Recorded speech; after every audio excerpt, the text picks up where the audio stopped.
All right, folks. First and foremost, thank you so much for being here. Equally, welcome to the TrailBlazers Breaking Barriers in Healthcare, Tech, and Trades panel presentation for you today. My name is Dr. Florentino Ubungan. My pronouns are he, him, and she, and I'm going to be serving as your moderator for today's panel. Prior to jumping in, let's do some quick presentation norms. To start, let's value our differences, presume positive intent, exercise cultural humility, and let's honor our time together, okay? With that said, I'm gonna start off by introducing the panel by starting here on my left. Sir, can you please introduce yourself? Hi, my name is Spencer. I am a EVCC graduate in winter of 2021. I'm a registered nurse. I currently work at Fred Hutch Cancer Center here in Seattle. I'm from the area originally, was born in Seattle, grew up in Everett. Went to school when I was 28, so a little bit later in the game, but have very much enjoyed my time at EVCC and really enjoy being a nurse. Good evening, everybody. I'm Therese Lewis. I am a student here at EVCC down at Advanced Manufacturing Training and Education Center, AMTech. I am currently in the Mechatronics, Composites, Welding, and Precision Machining programs. I am a 20-year Navy veteran. I retired in 2023 and decided to come back to school and learn some trades.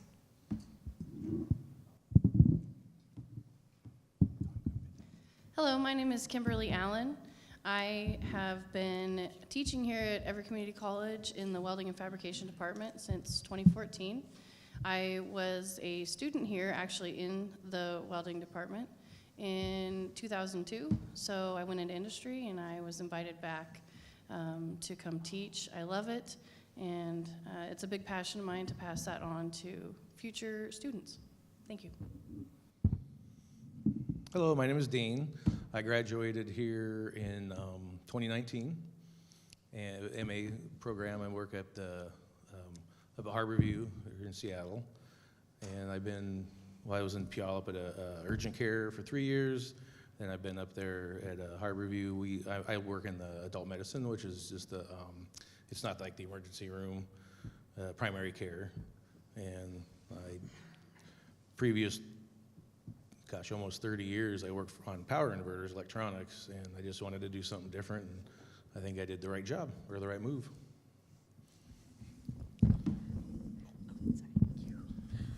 Hello, my name is Diana.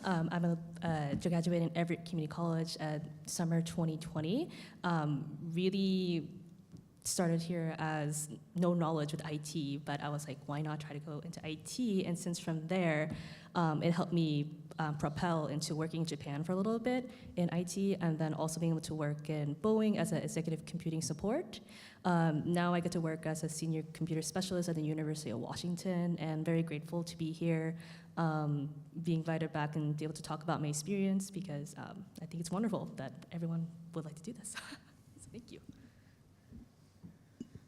Hello, my name is Jose Martinez Gomez. I am the Associate Director of Technology Services here at Everett Community College. I've been with the college for, 11 years now. I started with the networks and servers team here, and then I moved up to being the lead of that team, and then I was offered the opportunity to be the Associate Director, so I'm quite happy. I mean, I'm really thankful for the opportunity. I've come from the private sector. I worked for the private sector for a few years. So being part of the college has been really meaningful for me, because I know what I'm doing with my time and my life. It impacts people. So grateful for the opportunity as well as being here.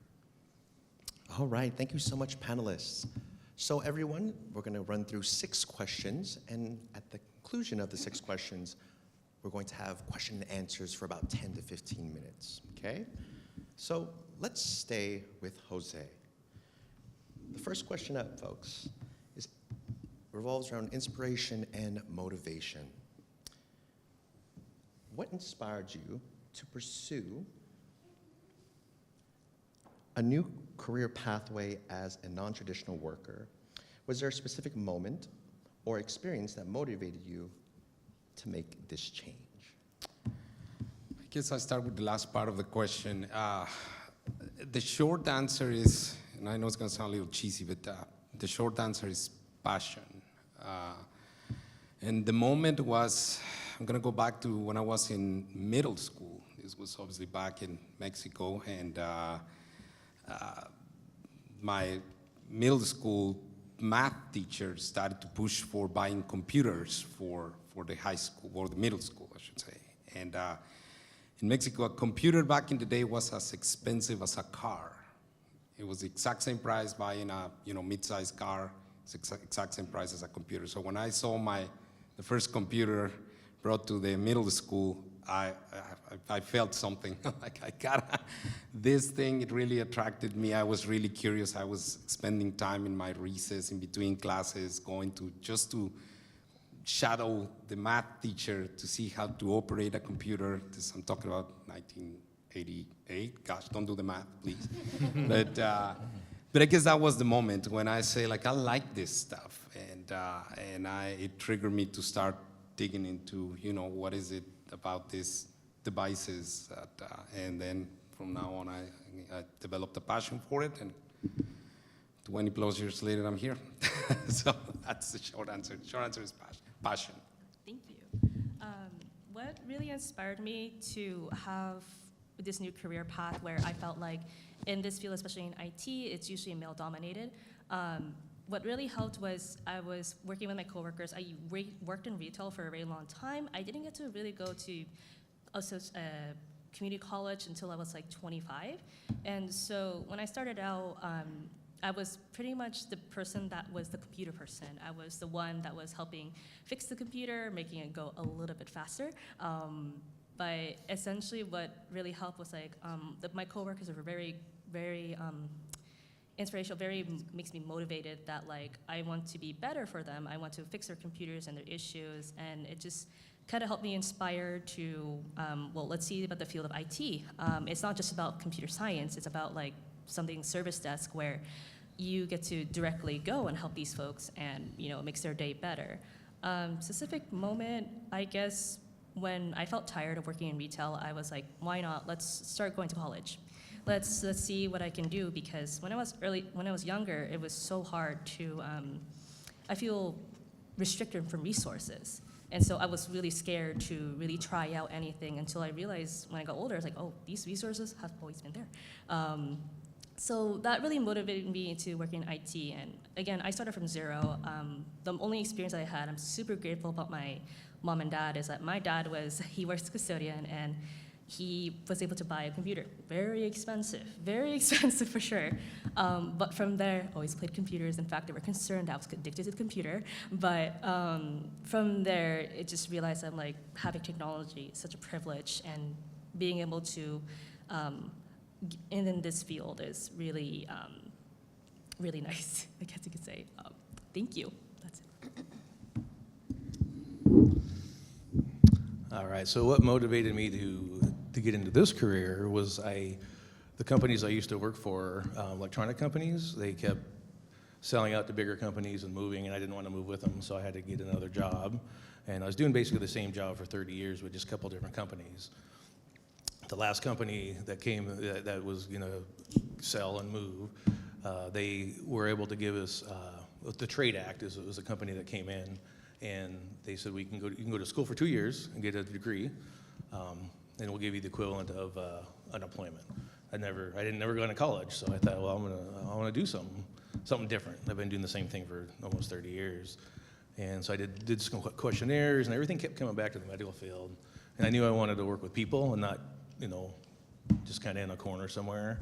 And so I came to the college here and talked to some of the counselors and decided that medical assisting would probably be the best thing. And I'm glad I did it, because my previous job, I get to work with a lot of people, but now I get to work with way more people, one-on-one, and instead of fixing an electronic thing, I get to help fix people, and I like that a lot better. And there really was no one certain thing that motivated me to become an MA. But once I started doing it, I'm glad I did this choice, because it's way better than what I was doing. So,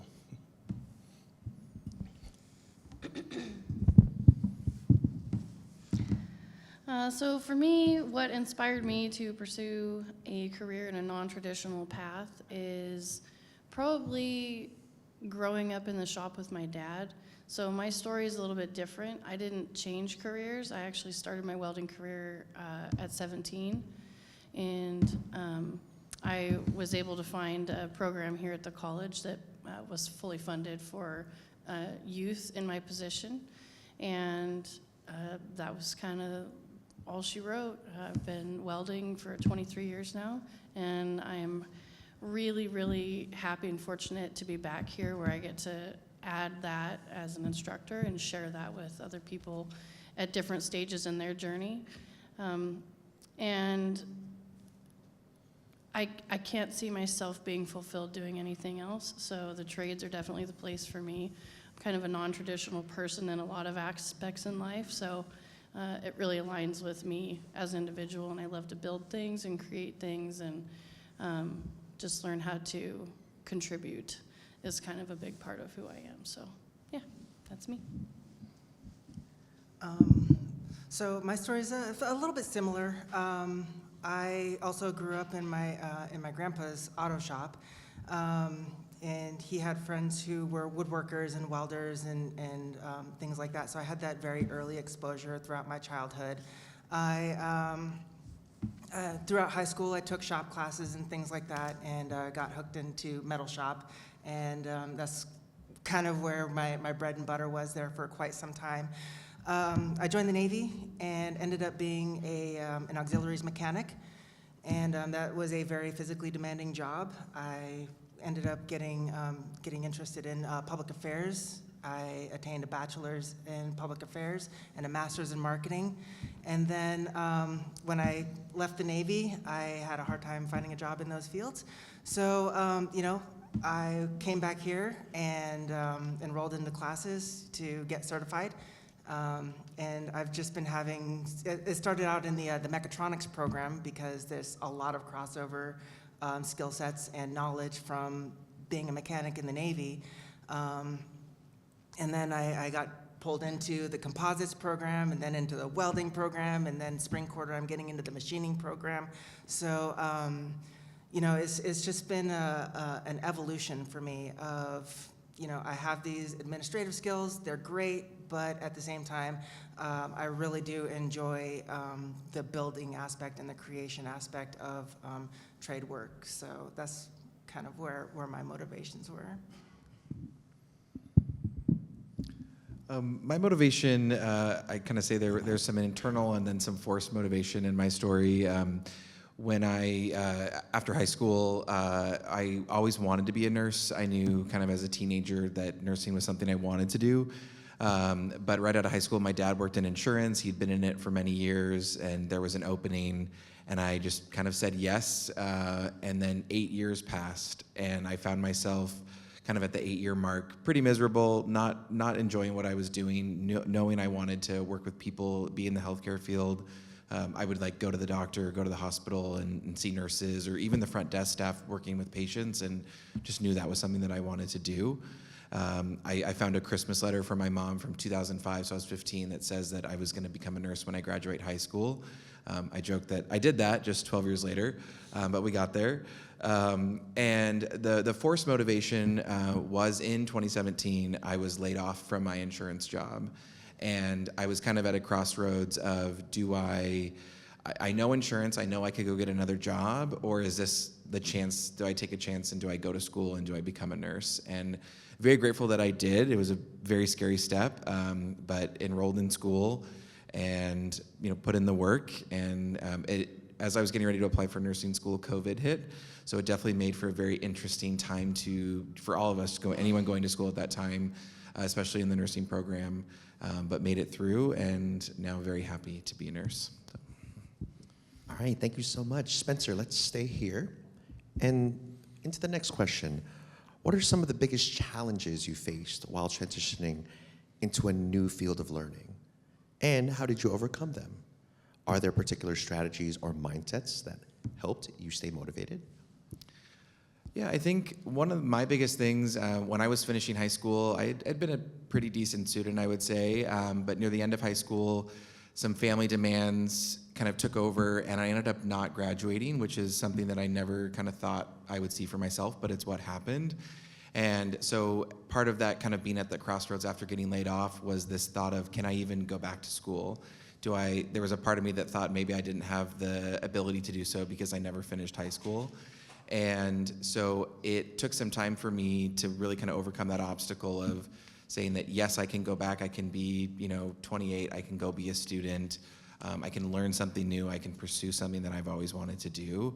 So that was probably the biggest thing that I had to overcome, and also kind of know that life was really going to change. I kind of had known what life was for the last few years, and knowing that I was going to not be working, going to school, really took some time to adjust and to figure out how I was going to do that.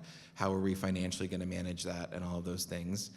I think in terms of resources, I relied heavily on the college and the resources that were provided from my very first entry advisor, who kind of walked me through even just how do I get started, what do I need to do, how do I get my GED, how do I complete those steps, and then how do I enroll in my first classes.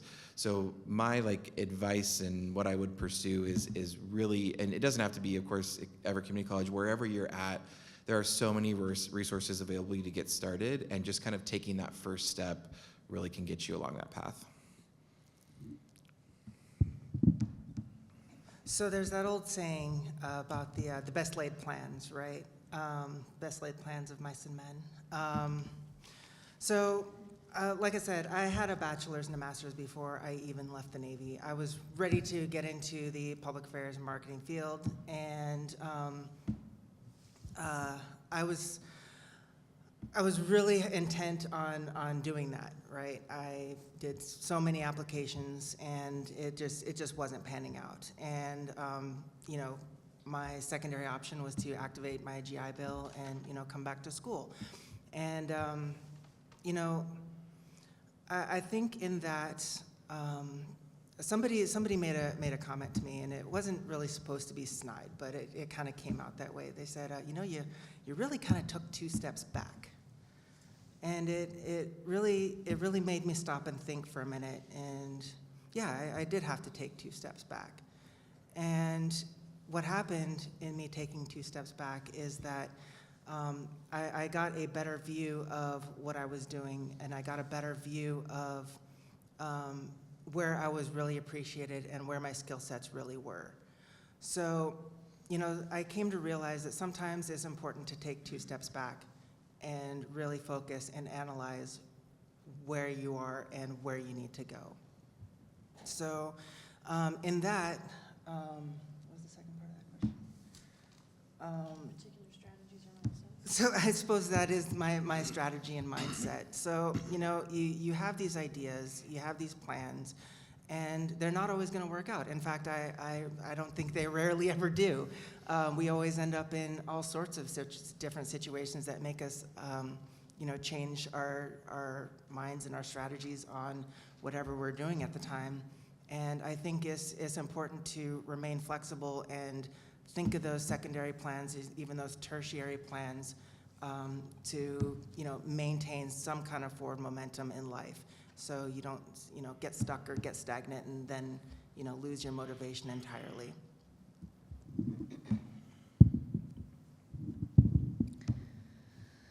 So, as I mentioned before, I and our other panelists, it's kind of similar. I was not able to finish my high school career, and that did lead me to, there was a lot of family issues in my home. So I was out on my own, 16, 17, and that was one of the biggest struggles that I faced, was not really having a leadership or mentorship, excuse me, I apologize, in that regard. So the program, Youth Re-Engagement here at Everett Community College, is something that I will always give major praise and credit to, and I try and preach the word about it everywhere I go. I work with a lot of young people as well in my days when I'm not here, and that was without question, one of the biggest resources and just sources of inspiration and comfort and guidance, and not to mention the economic impact of having that program with me to finish my schooling and get off into a career.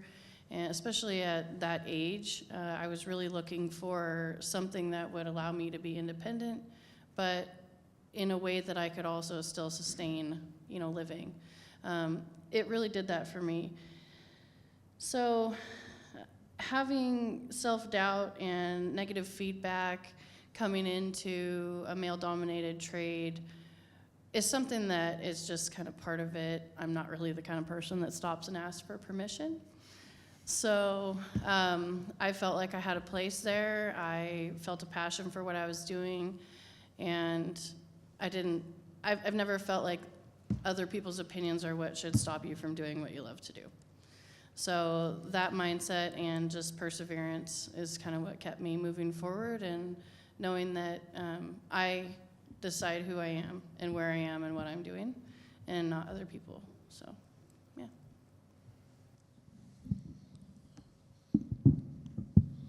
Probably the biggest challenge for me transitioning was I did what I'd done before for so many years. I knew what I was doing inside and out. I was the guy that was training people. I was the guy that people came to for questions, and I just knew just about everything I needed to know.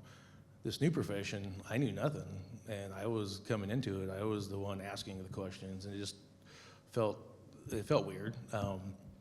But after a while, just the more I learned, then I would help people train people, and I eventually got to where I was training new AMAs coming in. It took a little while, but just that whole kind of almost like the two steps back thing, where I was now the person that was trying to figure out which way was north and east and all that, and at first it was frustrating and everything, but after a while, what kept me motivated was the fact that I learned a little bit more each day, and then after a while, it's like, oh wow, I kind of know everything now, and or everything in that clinic anyway, and people were coming to me. Eventually, people were coming to me for questions again, and it just felt, it felt good to be able to be, needed and all that. So that's what kind of kept me motivated, and it's just the transition was hard at first, but then after a while, it just got to be. It felt good. So the biggest challenges that I faced, and especially when I went to IT, was I had a basic knowledge of almost zero, where I didn't understand what a CPU or a RAM was in the very beginning. I was so scared out of my mind of what are these components that would make the computer? And really, there was a couple of times I remember in class, I just remembering I couldn't remember the gigahertz of what a monitor does and such like that. And I know in the field it's probably not important, but during that time it was kind of hard to think of it in the real life in a job and stuff just like that. But I'm glad I didn't give up because my parents were very motivating me. We know that because I worked in retail before, they told me this is that you will always have work, and there was always something that you always know about. But when it comes to school, you're learning something every single day. That's why we know that school is really hard. And so with that mindset, knowing that don't be so hard on yourself, you're learning something every day, it helped me stay motivated to make sure it's okay, if I don't know this today, let me just reread it, as my dad say, 5 or 10 times, because if I don't get it, then let me just try again. And so that really helped me to get over it. Now I'm the person, I used to ask a lot of questions. I still do when I don't know, but I'm really happy to be the resource for my coworkers of hey, what's going on with Outlook? Why is it running so slow? There could be something within the offline folders that we can look into. Just all these little things that I thought it wouldn't matter back then. I'm I know how to do it. Now it's oh, it's actually resourceful for others to know. So I'm glad to be in this field where I felt I was able to help others, especially because I understand 100%. Every time that anyone says to me, it's I don't know computers, that's okay. It's okay. Technology is a major privilege, and that's why it is so important to really keep yourself knowledgeable and be okay with it, that it will get better. It will get better. Thank you.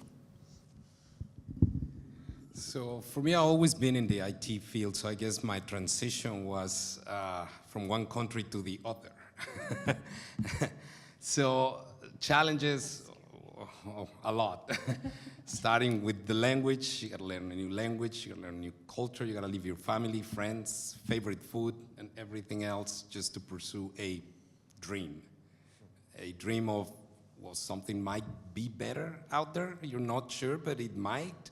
So when I told that to my dad, he literally said, like, you're crazy. You're living your career, you're living your country, you live for what? And the answer was like, I don't know. I know I'll be better. How do you know that? Well, I don't know, I just have a feeling. Okay. So that was challenging. He was obviously not convinced. Not only that, obviously, he wasn't convinced with my career choice because he is a doctor in Mexico. So in Mexico, it's pretty, not that you gotta follow family tradition, but it's expected that you know, I paved the road, so it'll be easier for you, so stay here and use that. So the moment I say, like, not only I don't like your career, but I'm moving out of this country, he didn't like it. My mom died when I was 12, so my mom wasn't around at that point, but I'm sure he would have said, do whatever you, follow your passion, do whatever you like. But the second part of the question is what kept me motivated. And the answer is, I guess, the same as I said before. I found something that I liked, and I guess I just focused on that. The easy answer was just, I like this, and I think it's, when you like something, and I feel that when I come to work, I'm not working, I'm kind of getting paid for playing with expensive computers and toys and do what I like, then that kept me motivated. I guess the short answer is just find what you like. Thank you. Thank you for sharing about challenges, motivations. So many non-traditional workers juggle family, work, education.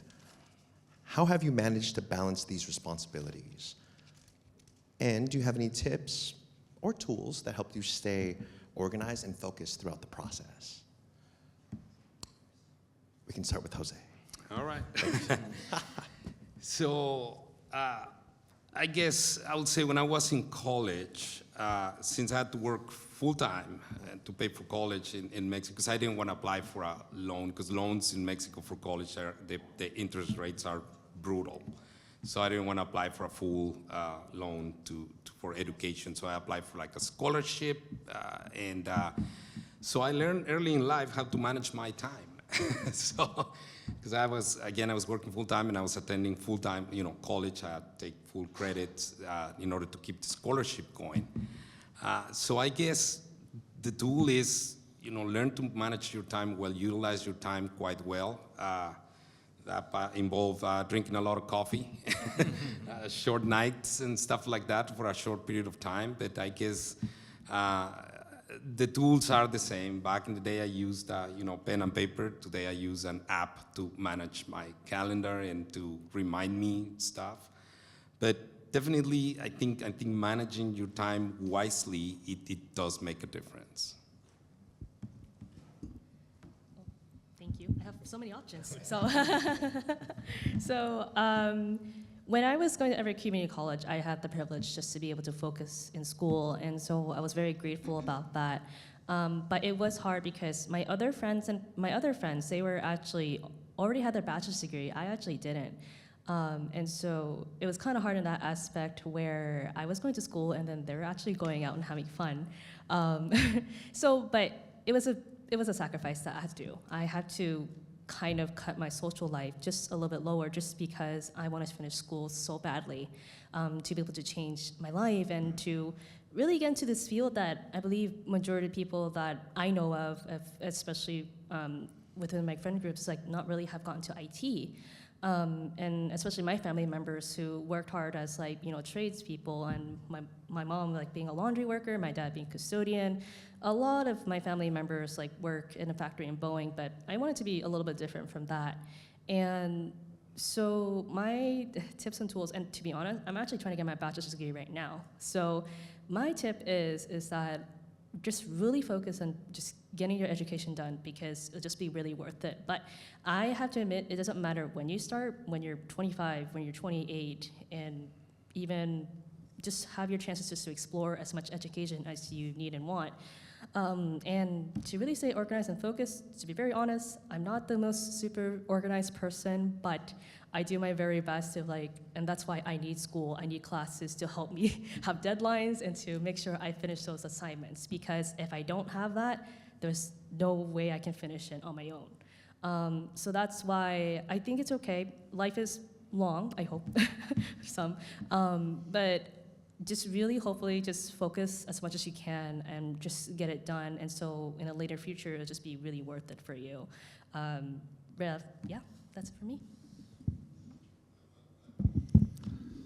When I started MA school, I was actually pretty fortunate. I think I mentioned earlier that the Trade Act company, they paid for the schooling, and they gave me the equivalent of unemployment money, so I didn't have to work.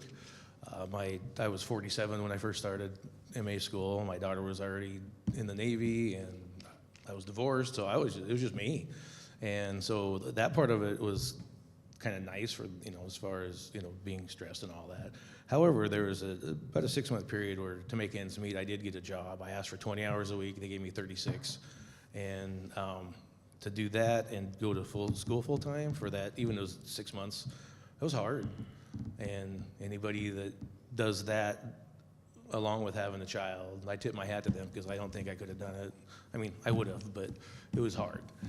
So I was just fortunate. I didn't have to really juggle much at all, except for just for a few months there. And so I guess I probably have the shortest answer for that question.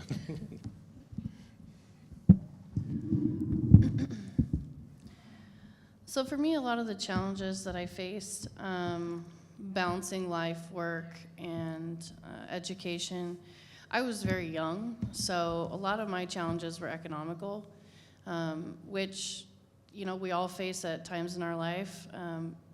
Moving through my career, some of the biggest challenges I faced as barriers for me personally, I was a single mother, so having friends, family, and places to go that could help alleviate some of that stress so my daughter could be somewhere so I could work was a big issue. It's something that I think gets overlooked a lot, especially in non-trad conversations, and how can we better support folks in those positions. There's a lot of needs like that are kind of the peripheral needs of folks, and not just in non-traditional trades, of course, but all over the place. And I think a big motivating factor for me was at the time when I was in my education and beginning my career path, really I just wanted to be able to offer myself stability and independence and know that I could take care of myself financially and keep a roof over my head. And then whatever else would unfold for life, I would be able to support that as well. So my story is a little bit closer to my cohorts down here. And I don't have much to really juggle. It's just me and my dog.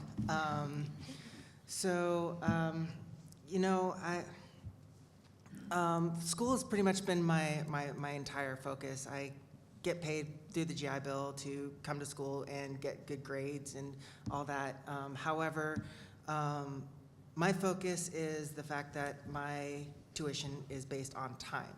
So come the end of summer quarter, my funding is done. So with that being said, what I did is I've been focusing on just getting as many credits as I possibly can in between 20 and 25 credits per quarter for the past year and a half now. So this quarter is probably the most difficult that I've had to juggle so far because I'm taking classes Monday through Saturday, and it's definitely been a challenge these past couple of months, but it's for the greater good, is to get more credits out of the way so I can, keep forging ahead in classes and not have to worry about prerequisites later on. So as far as, maintaining organization, Google Calendar is just absolutely phenomenal. My whole life is on Google Calendar now, and I have the Google automation at home that wakes me up in the mornings and tells me what time it is and all those fun things.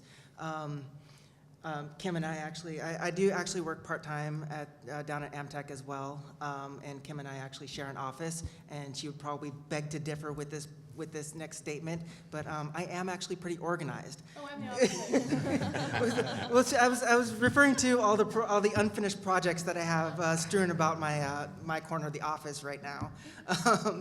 But I am fairly organized in the fact that administratively, like I said, I keep everything on a Google Calendar, and I'm able to check that from multiple sources between home, work, and my phone, on the go, whatever the case may be.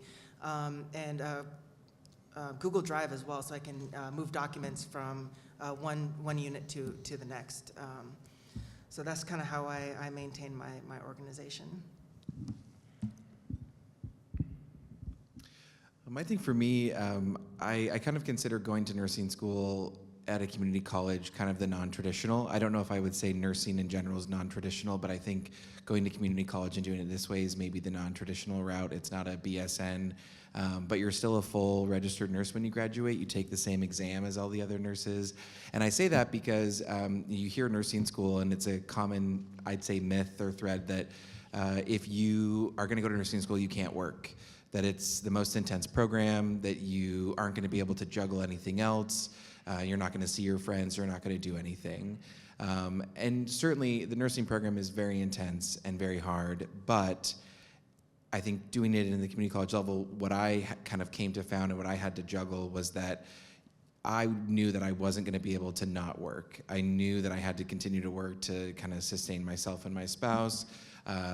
Life was happening. I didn't have family that I could financially rely on. And so it definitely took some time to navigate that, even though things can be presented in a certain way, that you have to be able to do it this way to achieve this. That's definitely not the case. And I worked my part-time throughout nursing school. There was one quarter, labor and delivery and pediatrics, that I did not work. It was the toughest quarter of the program, and that was definitely a true statement. That was not a myth. But and one of the ways I juggled all of those things and working and going to nursing school was scheduling time to organize myself. I admittedly am not a super organized person prior to this, but I bought a giant whiteboard, I stuck it on my wall, and I would spend a good hour at the start of every week writing every single thing that I had to do in that week, every assignment, what my work schedule was, if there was like a family obligation, whatever it might be. And I think that's the only way for myself personally that I was able to juggle everything. And it was such a satisfying moment to get to cross something off that list each week, and kind of felt like I was getting closer to my goal every single time. And so that is my advice and motivation, is and you don't have to be crazy organized, but put some time into figuring out what you need to do, and give yourself that kudos every time you check one of those things off. Thank you so much. This question is going to be open, so please feel free just to jump in on this one. In terms of support, were there any people, programs, resources that helped support you on your journey? Also, how important was local support that helped you achieve your goals? So transitioning from the military is probably one of the most difficult things that I've ever had to do in my entire life. I lost my community, my tribe. Is a completely different lifestyle. It's 100%. You're always on the go, and then all of a sudden you retire or you get out and there's just nothing. It's just you. So. Coming back to community college and here at Everett Community College was probably the best decision I ever made, because it at least gave me that level of structure. I had some place to be at a certain time, and there was somebody at the front of the classroom looking me in the eye, making sure that, yep, I am here to take attendance. So at least there was that level of familiarity. And of course, you know, like I said, getting back into trades was another level of familiarity. As far as support, this past year has been the most difficult time I've ever had in my life. My son passed away in March, and this was all I had. This was the community college, and my instructors and my classmates were all I had left. So, you know, and those who I did share that information with initially were very supportive, and I was able to really work through my grieving through making, you know, creating projects, through, you know, working it out through through my trade skills. So I'd say that of all things over the past year and a half, this community college and the people in it have been the most support I've had in a long time.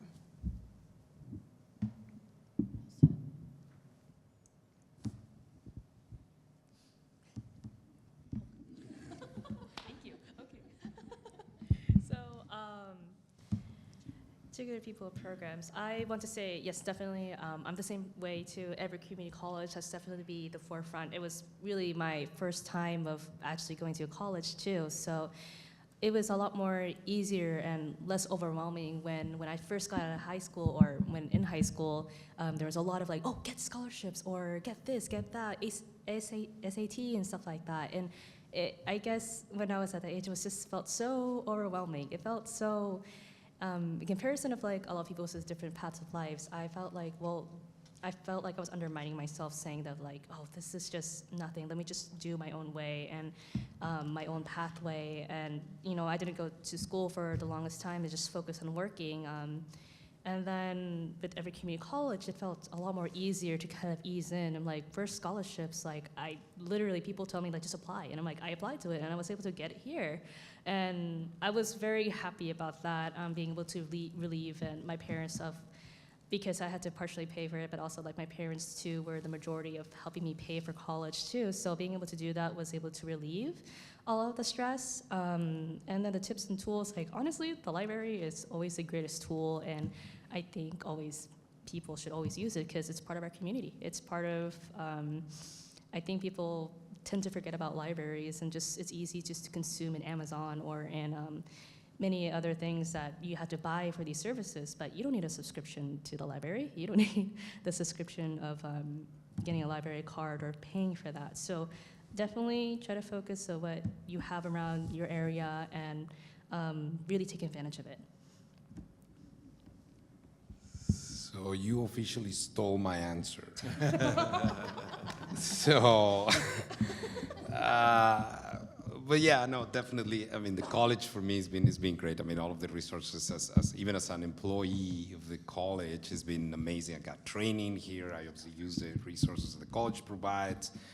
Even with my peers, like I mean, my coworkers, I learn a lot from them. So it's a free service that the college provides. So I used it a lot.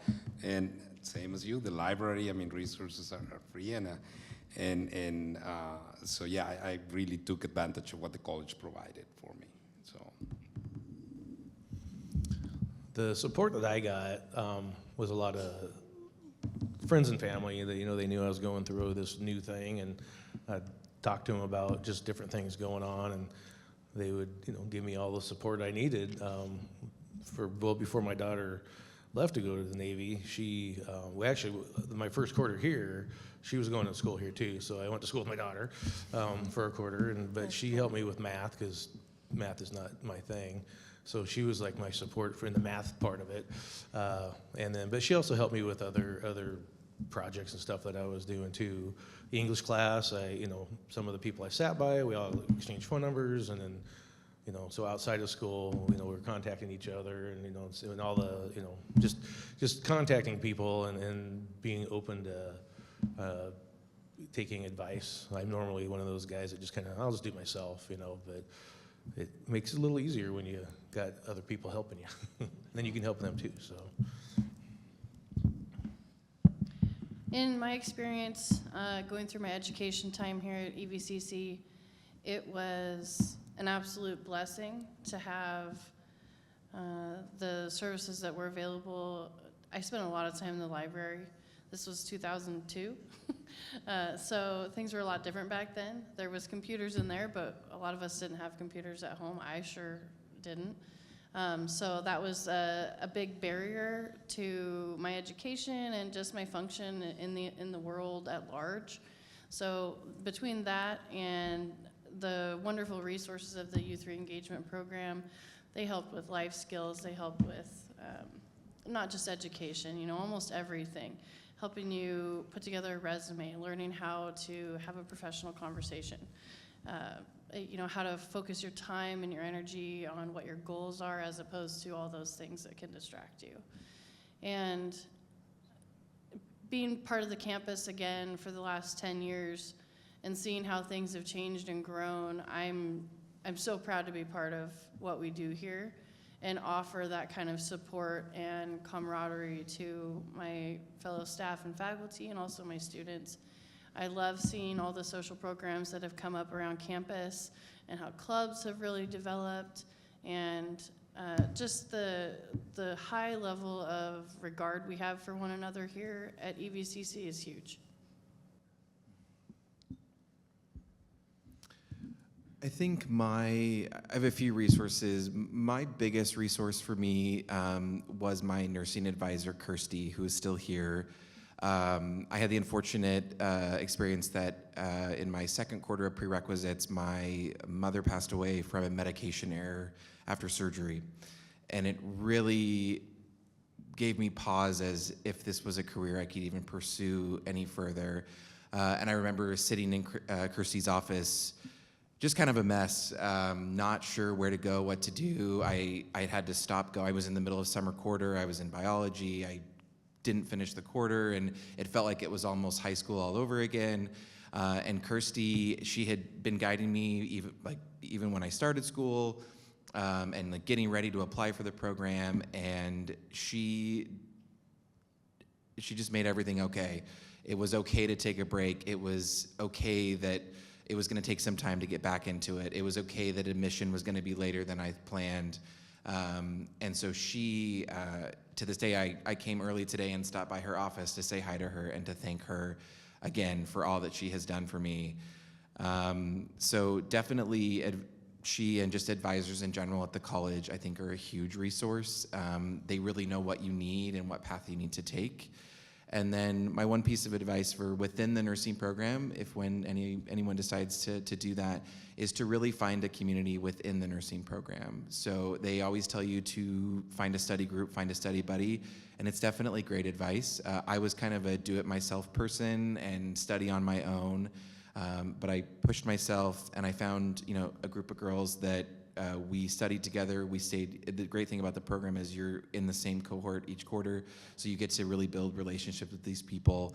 And they're some of the best friends I have now in my life from nursing school. And we all did it together. And that's another just big piece of advice I can offer is to find those people while you're in school. Awesome. Thank you so much, folks. It sounds like EVCC is such an impactful place. So just want to throw out a plug. We are open for winter quarter. We are open for enrollment. So if you're watching this video or you're in the room, please feel free to submit an application. And you can contact outreach at, okay, sorry, just kidding. But, so with that said, how did you successfully navigate a career that is unfamiliar? How did you overcome your concerns about entering the field? What were your strengths that you brought into your career that you were not expecting when you started? Again, another open question for you folks. So, like I said, I initially came for the mechatronics program, and the fun part about the military is at any given time we only do half of a job. So I was a trained mechanic, but they don't let us do anything electrical. So delving into all of the electrical problems, electrical circuits, programmable logic controllers, if I would have talked to myself 5, 6 years ago and said, hey, you're going to be programming robots, I would probably be laughing at myself. You know, it's definitely a challenge to face yourself with, you know, it may seem daunting that you're learning this new thing. But, you know, when you really put your mind to it and you push yourself forward, you find out that you are capable of amazing things. And, you know, really taking my knowledge of, you know, because all of the knowledge that I've gained in the military is on ships that were, you know, built in the 80s, so like, you know, had 70s technology, and taking that knowledge and applying it to brand new things, brand new robots, and, you know, learning how to program them and work on them and all that fun stuff was just absolutely amazing. So never sell yourself short, and always be looking to the next thing.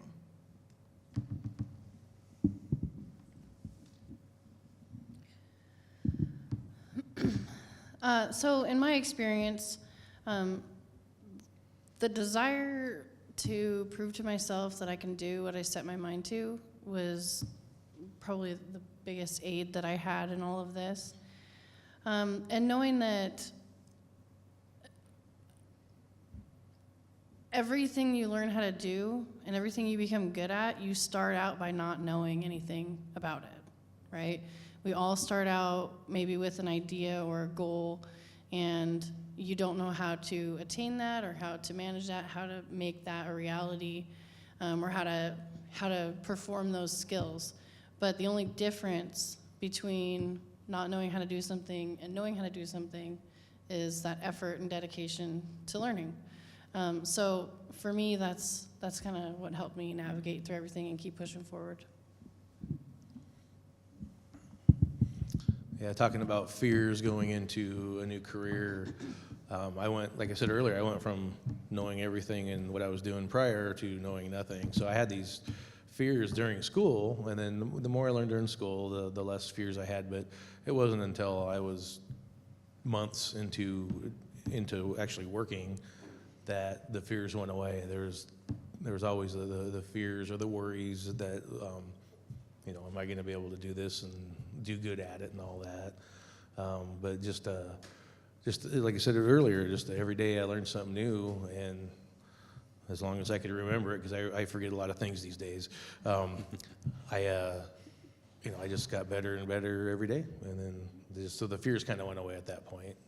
I went from an MA in one clinic to an MA in another clinic, so it kind of was you know, I was doing a lot of the same stuff, but it's also, I was in a new clinic, so I didn't know where anything was, and there was different procedures and all that. So there's another set of fears there, but that I had to overcome and just keep plugging away, and then pretty soon the fears are gone. Okay, I'll take it. I guess I'll get this. I'm going for it.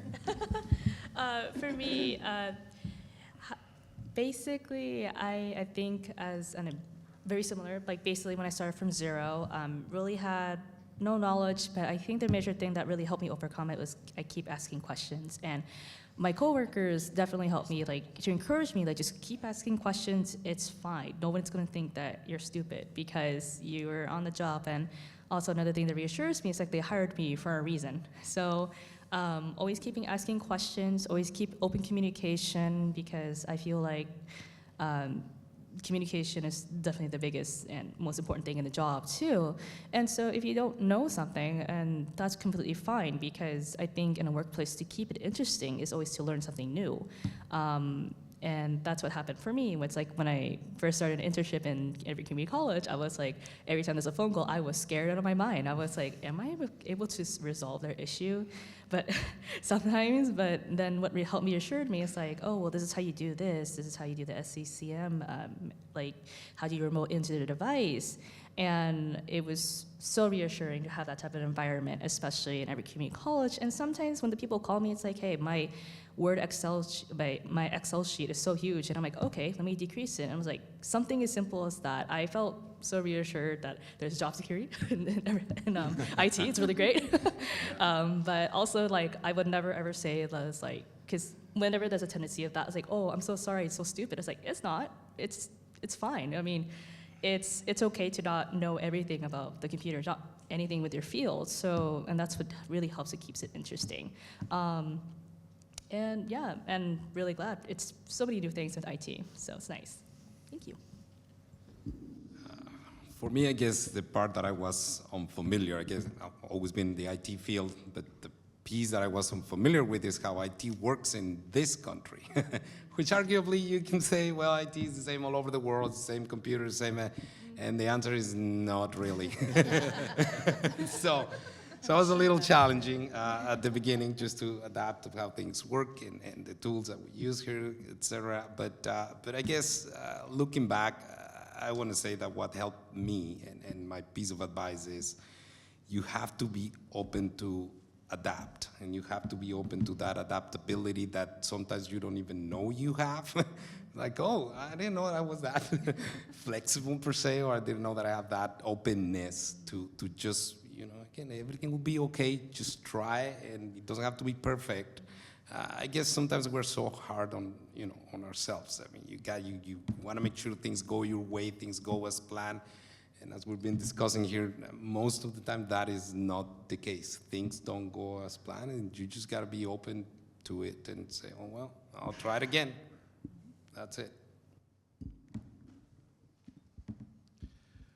I think one of the biggest fears, adjustments, kind of going from college to the actual nursing field, we kind of joke that as a nursing student, when something's going wrong, we'll just say, oh, let me grab your nurse. And then you graduate and you are the nurse and you have to figure out what you're gonna do. And so it's really accepting that nursing school exposes you to the things you're going to encounter, and you do learn a lot. But the true understanding of things happens on the job and happens as you have those real life experiences where you are the nurse and you are making those decisions. And one of the things that helped me with my transition was finding a nurse residency program, which are very common these days in this area. So it's almost like another little period of school on the job. And I spent 16 weeks at Fred Hutch, basically learning a specialty. Oncology, cancer care is considered a specialty. And so I spent the first month literally just in a classroom, not with patients, learning about cancer, about chemotherapy, all things that we briefly touched on in nursing school, but you know, there's not enough time to go into all those details. And that really gave me this additional foundation to pursue the field that I wanted to do so, and then accepting that it was gonna take time. It wasn't until the first year of being a nurse that I didn't have to think as much. Those small little things that I had to think through all the time, I now kind of could do from memory, and I could open to then expand my learning. And I think it's true that we are always learning. We always have the opportunity to learn something new, and keeping that open mindset and acknowledging, like as other panelists have said, you don't know it all, and that's okay. That's an opportunity for you to learn something, to expand even more on information and apply that to what you're doing. All right, thank you so much. Folks, we are at our last question. Before we jump in, can you please take a moment to fill out the QR code on the screen? Your feedback is highly appreciated so that we can continue to put on such awesome events like this one. So again, please feel free to take out your phones and scan the QR code, and please fill out the survey. With that said, let's jump into the last question, everyone. Thank you so much for being here, and your awesome answers have definitely been impactful. The last question for today is, looking back, what advice would you give to other non-traditional workers who are considering a similar path? We can start with Jose. Thank you so much. I guess, gosh, a lot of things are going through my mind, but if I have to give one advice is I guess you got to be open to change and to challenges. That's the main thing. That, as I said before, nothing is perfect. I mean, don't expect that things are going to go your way. But I guess specifically for the IT field, my advice is this is a career that it requires a lot of, I guess it changes a lot. I mean, 2-3 years is a lot of time. In IT years are dog years, and so definitely, if I have to give an advice, is just focus on one thing, especially for IT, because if you want to do it all, if you want to basically be an expert in every single field in IT, you want to be a software developer, a network engineer, security specialist, that's going to be overwhelming. So my advice is focus on one thing that you like. Pick a field within the IT field and start exploring. If you don't like it, move to the other one. Move to the other one. And again, maybe if it's not your field, if IT is not your field, definitely be open to say, this is not my thing. Again, I tried, I was going to be an electrical engineer. I tried it, didn't like it. And it's okay to say, no, this is not my thing. Move on. So. For me, I would especially say it's okay to fail. It's absolutely okay to, have not a smooth path. Usually, for me, I'm so scared of failing, and especially when I was trying to get my IT certificates when it was such a high cost. But I would have to look at it realistically that I would have to make sure that I'm okay with failing to go to my path, because in all honesty, it's like you said, everything changes. There's just so many new things, and it's okay to kind of stumble on your path and just keep moving forward, because I think that's the way that life is. You can't go back in the past. I mean, I wish sometimes, but yeah, that's my advice from there. My advice to somebody, if they're thinking about changing careers, I'm assuming they kind of did some research, and if you're thinking about a certain path, it probably interests you then. And my advice is just try it, kind of like you were saying. Because if you do fail, then you just move on. And because when I changed careers, I could have gone to another inverter company and done the same thing I was doing, and I was comfortable. But just something in me just said, I want to do something different. It's time for a change, and sometimes the change is really good, and I'm super glad I did what I did. I enjoyed what I was doing, but I enjoy what I'm doing now even more, and it was just one of those humps that you had to kind of get over. So my advice is just do it. The advice I would give others who are considering a career in non-traditional areas would be to remember that you deserve a spot at the table just like anybody else does. As long as you put in the work and you stay humble and focused, you absolutely have the same chance, opportunity, and ability to get to that goal and to have that career. Also, I don't think that we should stop to ask for permission to pursue our passions. So, carry on and find what you love to do. I would have to say, as we kind of discussed fear earlier, this panel is it's okay to be afraid.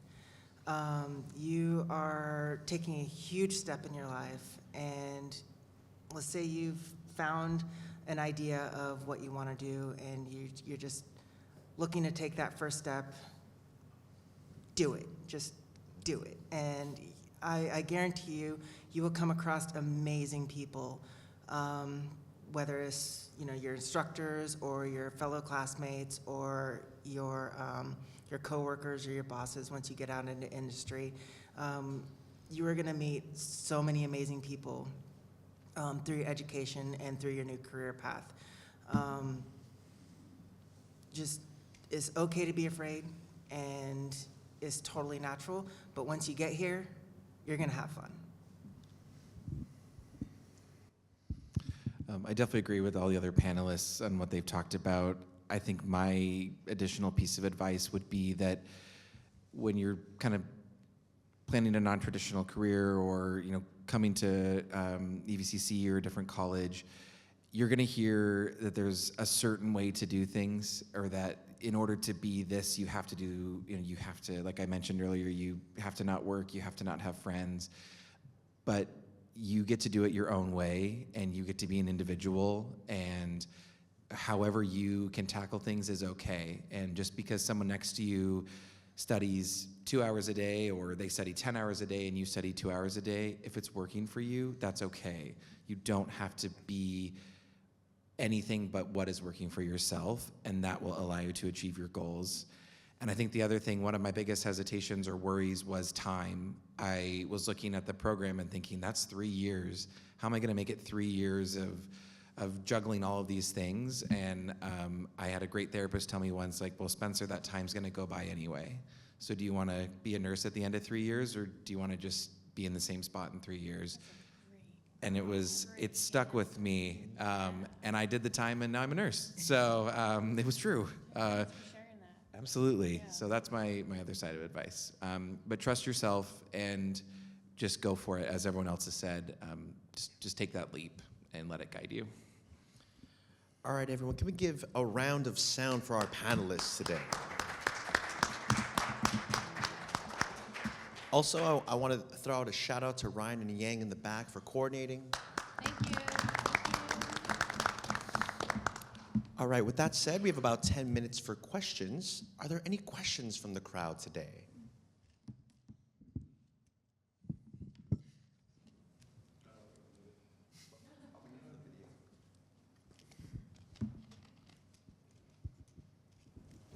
When getting into your selection or your career path, was there anything that kind of stood out as, oh, that's different, I wasn't expecting that, or something that was exciting, or something that you kind of started to look forward to? I've got a quick answer for that. I get to play with fire for a living. I kind of knew that was going to happen going in, but definitely a highlight of my time. There's never a dull moment. There's always,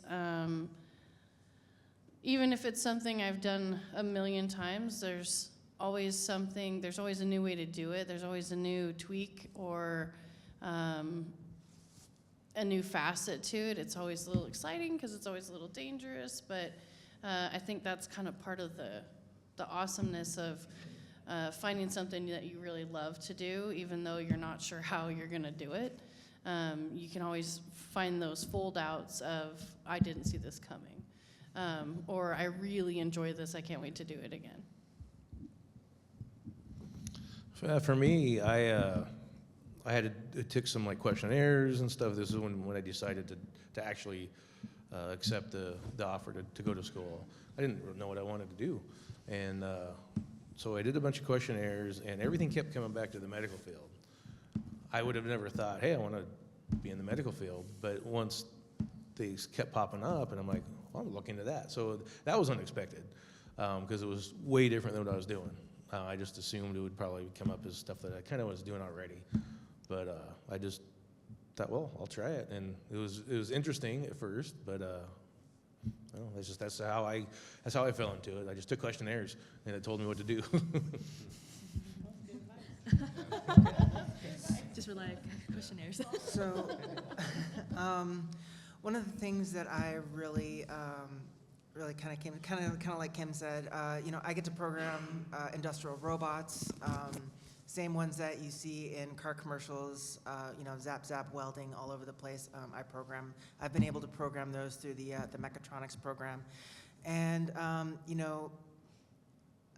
breaking away from mechanics and delving into electrical and programming and now welding and then composites and machining and all that has definitely been something that's kept me engaged and keeps me looking forward to the next quarter and the quarter after that, and eventually into industry as well. Great question, by the way. Are there any more questions?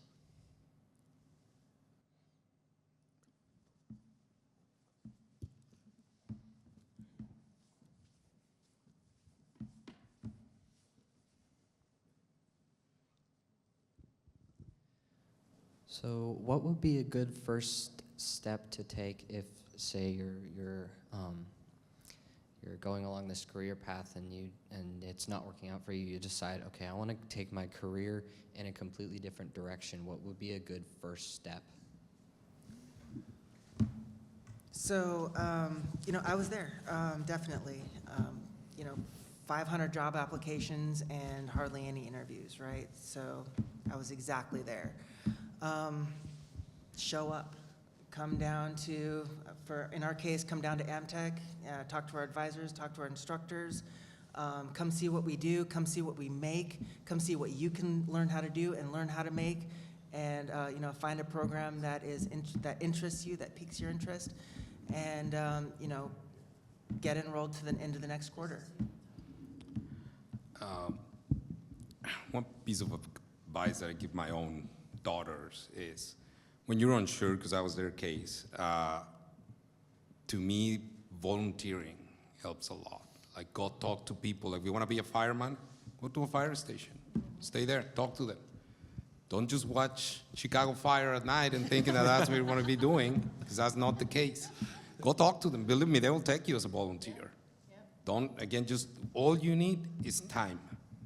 Just go there. Again, definitely, you're going to have to get an ORCA card from the college to transport yourself, things like that, but just put the time. Just put the time, go volunteer, talk to the people that are already on the field that you want to pursue, and take the time to go and really talk to, again, face reality and say, hey, and see if you like it. And don't be afraid to try, you can maybe talk to an Egyptologist. Why not? So that'll be my advice to you. For me, my advice would be informational interviews with people. So just similar, like you just go to the place and just volunteer. Or if you're really interested in that field, you actually can just interview them, and they're very willing just to even just talk about them. People love talking about themselves. So, so informational interviews would definitely be a good start, just to see if hey, what's the reality of becoming a data analyst, or what's the reality of becoming a service desk specialist in the IT fields, or even nursing too, of course, and other fields, and welding. I'm very curious about welding too. I'm like, dang, that's pretty cool. Yeah, I should. a new pivot now. It'd be also be a new pivot for me. So it's yeah. So informational interviews and such like that. And relying on the resources here, and it's okay to be a little bit nervous about it, because I recently learned about it too. Informational interviews should be something that more people should know, because it's not just people interviewing you, but interviewing others and stuff to learn more information. So that's my piece of advice.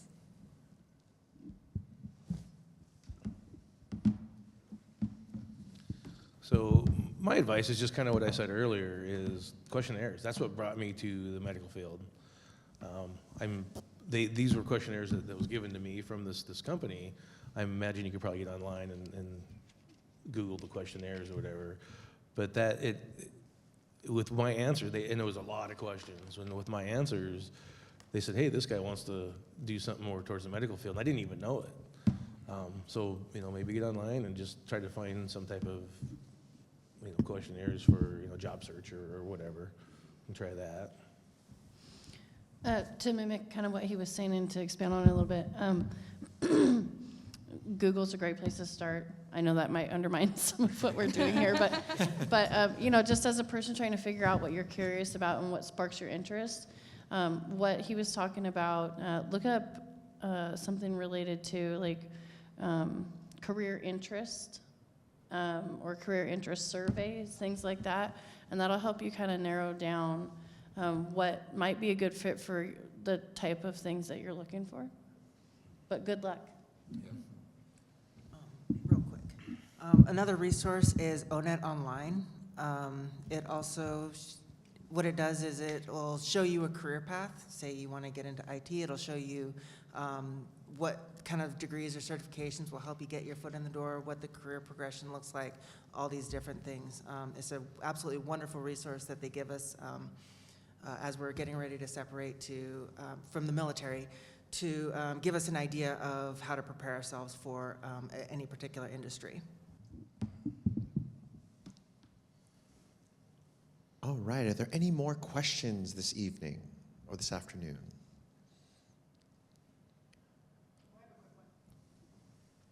What would be your, I was going to say perfect day, but that would probably be not working. I Sorry. Sorry. What would be your perfect work day from beginning to end? What would you like to have happen? What was that already asked? Oh, wow. Oh, wow. That's a a loaded tough question. So, I mean, my workday kind of varies because my first job is I'm a student. So what I really do enjoy is right now I am a part of the Rocket Club. And I have been using all of my manufacturing skills for this project between welding, mechatronics, and composites. And I really do enjoy basically using everything that I've learned for this singular project to make a product. So my perfect day is, coming into our wonderful Amtech facility, greeting our wonderful students and staff with a smile. Except for this morning because I hadn't had my coffee yet. It's okay. Sorry, there, work buddy. And just doing what I really enjoy doing which is fabricating and building things and working with the instructors and the students and learning new things. It's always a learning adventure down there. There's always something going on down there. That's my perfect day. And of course, going home and walking my dog. I think my perfect work day would be something that includes, I think my favorite part about my job is when I get to see somebody overcome something they've been working really, really, really hard to learn how to do. So in our trade, it's not about reading information, regurgitating it into a test or a lecture or a presentation. It's about really, really challenging yourself in a really adverse environment. It's hot, it's dark, it's dangerous. Personally on your own, how many people can write cursive? How many people can do it with an electric arc spewing fire at you in the dark? Let me just say, not all of us are cut out for it, and that's fine. But seeing somebody, come in, and I'm sure a lot of other educators feel this way too, seeing someone break through that barrier that they set for themselves in their own head that they weren't sure they could accomplish, even on just on a daily basis, is really a cool thing to witness. And so for me, a perfect day would be no paperwork. All shop. And for each one of my students to have that aha moment all day long. And then, of course, being able to actually produce something tangible. That's the part I miss the most about being in industry, but it makes up for it, being able to watch other people grow their skill set and see what that opens up for them as a future.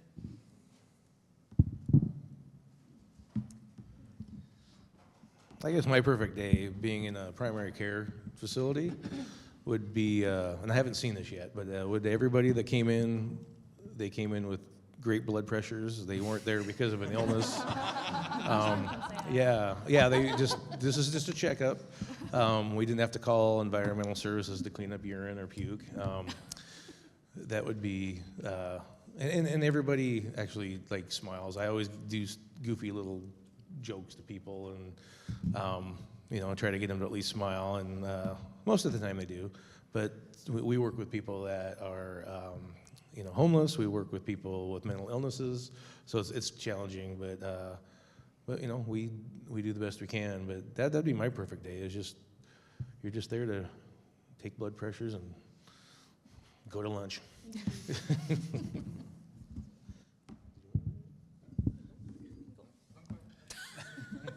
I have so many options on my So my perfect day is a nice, quiet day where I can just resolve tickets within 5 minutes. Yeah. Yes, look, I worked with executives before, and they really require of quick thinking, quick pressure thinking. So I'm just here like, yeah, I don't want that type of thing. But definitely with 5 minutes of resolving issues, maybe like the ideal ticket count would be like 5, and then I can just really chill. Just joking, but or do other things I really need to do and just focus on that. So that's my ideal day. No network outages. That happened really recently. So that was hundreds of tickets came in, and I'm like, I just want to perish a little bit. So, but the like when everything was like all restored, I was like, oh, thank God. It's just people asking of phone issues and small computer issues, and it's like, oh, it's easy fix. That's my ideal day. My perfect day has to start with coffee, for sure. But definitely, yes. Work day. So, but up until last Monday, I was also serving as interim IT security manager here at the college. So my perfect day, and still till this day, is when we have no phishing emails going around. Nobody clicked on any links. I don't have to worry about investigating anything, knowing that data is safe. I can sleep at night, no issues. That's my perfect day.